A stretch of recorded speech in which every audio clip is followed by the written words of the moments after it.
Salam sejahtera dan salam perpaduan. Majelis Agama Islam Selangor MAIS mempersoalkan mengapa risalah dan iklan proyek artikel 11 Jom Ziarah belum dipindah sekiranya program itu hanya dihaskan kepada bukan Islam.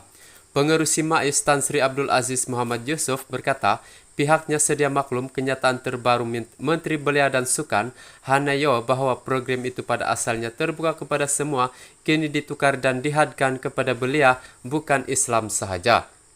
Namun semakan MAIS setakat ini mendapati risalah dan iklan yang diedarkan di media-media sosial dan elektronik masih tidak dipindah bagi menunjukkan program ini dihaskan hanya untuk orang bukan Islam, katanya dalam kenyataan hari ini.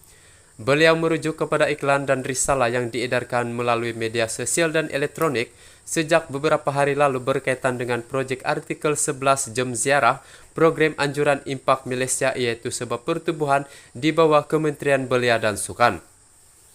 Melalui program itu, belia yang berminat mengetahui dengan lebih lanjut mengenai pelbagai agama berlainan daripada agama yang dianutinya dijemput menyertainya, termasuk program yang diadakan di gereja The Church of Our Lady of Lourdes esok.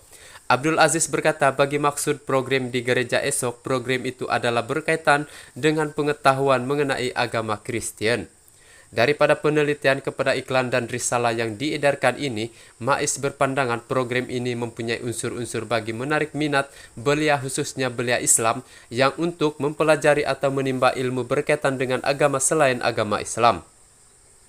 Program sebegini jika dibenarkan dianjurkan boleh mempengaruhi pemikiran belia Islam secara halus dan tanpa disedari untuk cenderung atau tertarik dengan agama selain dari agama Islam yang sedang dianuti oleh mereka. Di Selangor, apa-apa program yang dibuat bagi tujuan memujuk atau mempengaruhi mana-mana orang Islam untuk cenderung atau minat kepada agama bukan Islam adalah dilarang sama sekali dan menjadi satu kesalahan di bawah enakmen Agama Bukan Islam Kawalan Pengembangan di Kalangan Orang Islam 1988, katanya. Beliau berkata, MAIS mengambil pendekatan berhati-hati demi memelihara akidah umat Islam di negara ini. Dalam menyantuni perbezaan bangsa, budaya dan agama dalam masyarakat majemuk di Malaysia, MAIS berpendirian bahwa kesefahaman, toleransi dan perpaduan masyarakat sangat penting untuk memastikan keharmonian dan keamanan Malaysia.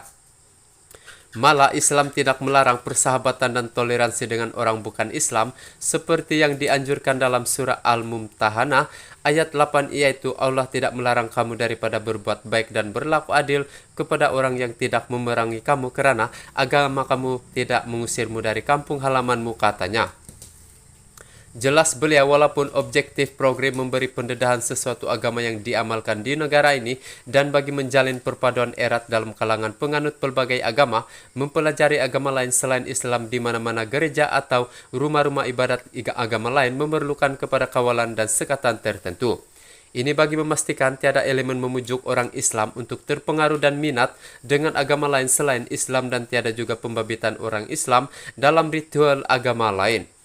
Kaidah fiqh menekankan menolak keburukan perlu didahulukan daripada mengambil kebaikan, membawa maksud apa-apa aktiviti yang menggalakkan orang awam beragama Islam memasuki tempat ibadah orang bukan Islam secara terbuka untuk mempelajari agama bukan Islam lebih membawa kepada kesan negatif daripada kebaikan menjadi akidah kepada umat Islam, khususnya belia Islam, dan ia perlu ditolak dan disekat, katanya. Justru itu, katanya, MAIS menyuruh semua masyarakat agar menghormati kedudukan agama Islam sebagai agama persekutuan seperti yang termaktub dalam perkara 3 Perlembagaan Persekutuan.